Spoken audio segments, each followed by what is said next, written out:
stupid son of a B. Yeah. Or keep it family friendly. Because of Fox's questions, Biden caught on hot mic in January calling Ducey a stupid SOB over inflation question. And then Psaki just comes out and says it. I just want to point out, I was watching Peter Ducey question Jen at the White House press briefing today, and I was offended at how bad she was at this. Because I've praised her in the past as being a good spin doctor, because, you know, Biden will do something just horrifyingly bad, or he'll just like fall asleep in public or something. I'm kidding, by the way, but and she'll find a way to spin it. And I'm like, yeah, she's good. I mean, she's doing what she does. But today it was just like, wow. And, you know, really, well, let me explain. Yeah.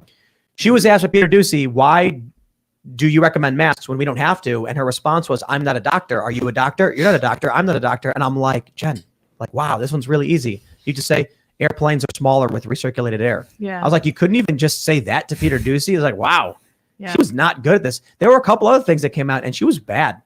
But the interesting thing here, I suppose, is that she's reportedly going to MSNBC. So here she is. It's during a taping of Pod Save America. Oh, yeah. She was asked if Mr. Ducey was a stupid SOB or if he just acted like one on TV. She said he works for a network that provides people with questions that nothing personal to any individual, including Ducey, but might make anyone sound like a stupid SOB. That's really amazing that the only real questions that come out of that briefing, okay, it's not fair, but 90% of the real questions come from Peter Ducey.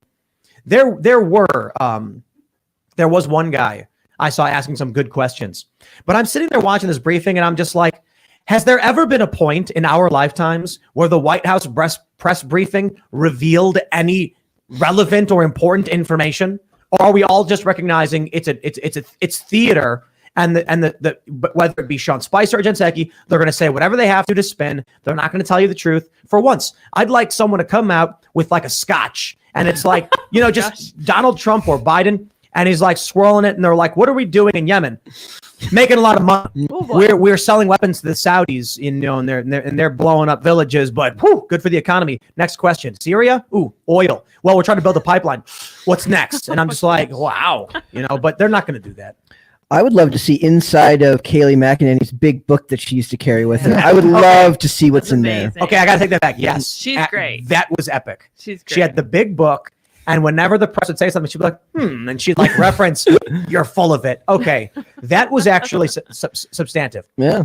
That maybe wasn't giving us real answers about the administration, but it was exposing to the American people how the media was totally full of it. Yeah. When we talk about how she is good, I think that's come up in the past, that she's good at her job. I'm like, well, you can be good at your job and be evil if your job is evil. Like Joseph Goebbels, Hitler's minister of propaganda, was good. But so instead of using the word good, no. say effective. Say he did it. Don't say he was good. Say he was effective at his job, which was evil. And so is Jen Psaki sometimes. If she's lying to people, that's evil. You could say she's doing a public good by lying to people because some of the information is too dangerous. Like the CIA is a secretive organization on purpose.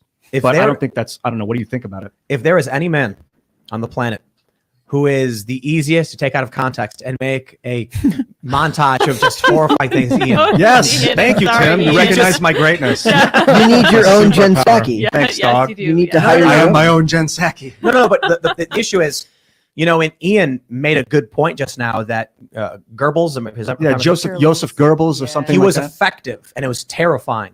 But when you say that, when he was good at his job and he was evil, no, you said he was good.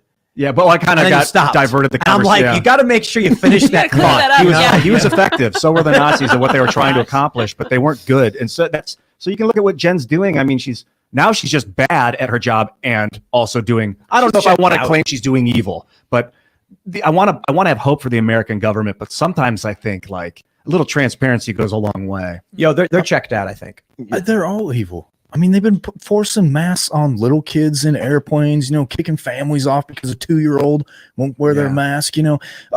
Child suicide rates are through the roof right now. Drug addiction's up through the roof. Everyone who pushes this is evil. I'm totally fine with using that word. They're good at being evil, I guess, or effective at being evil. I agree. And I want to elaborate on that. When you have a machine that says 2-year-olds must wear masks, and we're like, okay, we get it. But then you get these videos, like even people willing to be like, we want to be peaceful. We don't want confrontation. You get these videos where they put the mask on the baby and the baby takes it off, like literal baby. And then they're like off the plane. And I'm like, dude, when you have become this machine that doesn't care about people, you have become evil. And I've talked about it before. I can't stand what has become of the US court system. It's been this way to varying degrees, but it's getting worse in that I get pulled over once. I wasn't